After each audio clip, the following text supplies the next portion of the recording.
Opening in theaters this week is the raunchy comedy Strays, and here's my review. Dogs are naturally funny animals, so there's a lot of comedic potential in a movie that depicts how they see the world. Director Josh Greenbaum and writer Dan Perrault have elected for something a lot cruder and vulgar, with plenty of F-words and other filthy jokes. That can still work though, and there are a number of funny moments throughout Strays, the best of which involve poking fun at dog behavior.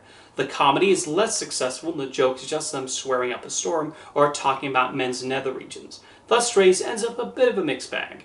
The story structure recalls Homeward Bound: The Incredible Journey, with the filmmakers parodying those sorts of canine films. They take the familiar formula of the dog who has a bond with that owner and flip it. There are a few funny bits related to how Reggie's owner Doug hates him and the way that pooch misinterprets the lack of affection. Everyone knows the way dogs act, so the filmmakers take advantage of that in mounting these jokes.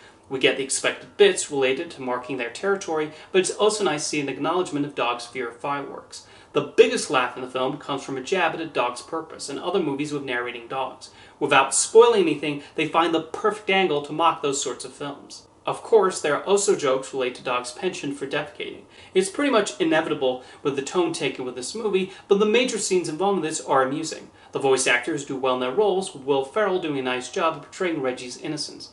However, there are large sections of Strays where the humor is noticeably lacking in wit or invention. There's nothing wrong with a silly comedy, but if one is going to do that, some variety in the jokes is appreciated. With Reggie's wish to bite his owner in a specific area, we get several jokes related to that body part. It's not just the human groin area we're bombarded with jokes about. We also get a lot of jokes about dog penises. These get old incredibly quickly and get in the way of some of the cleverer gags. The filmmakers also appear to think that merely the sight of a talking dog saying the F-word is hilarious. Swearing can be used to excellent comedic effect when done right, but in Strays the joke's just, that dog said the F-word, and that's it.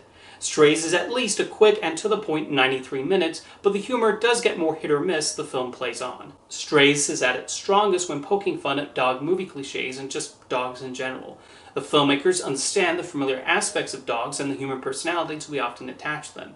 Even though the main selling point is the raunchy humor, those jokes wind up the least successful bits in the film. There are only so many times we can hear these dogs talk about penises when there's so much potential material available. There are enough laughs in Strays that it does not become too tiresome, but one wishes there was a bit more cleverness in the gags presented with these canines.